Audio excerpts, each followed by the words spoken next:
श्रीगणेशद्वादशनामस्तोत्रम् श्रीगणेशाय नमः। शुक्लाम्भरधरं विष्णुं शशिवर्णं चतुर्भुजं प्रसन्नवदनं ध्यायेत् सर्वविघ्नोपशान्तयेः। अभीप्सितार्थसिद्ध्यर्थं पूजितो यः सुरासुरैः सर्वविघ्नहरस्तस्मै गणाधिपतये नमः।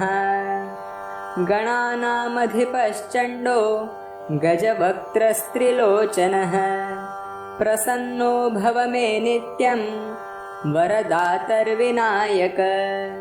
सुमुखश्चैकदन्तश्च कपिलो गजकर्णकः लम्बोदरश्च विकटो विघ्ननाशो विनायकः।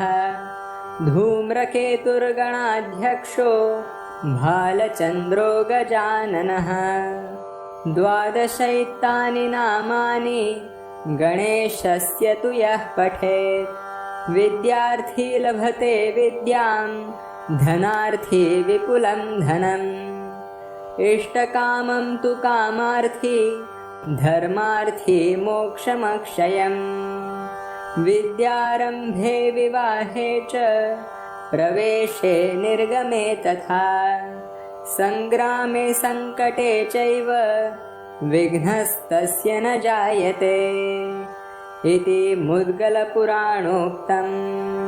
श्रीगणेशद्वादशनामस्तोत्रं सम्पूर्णम्।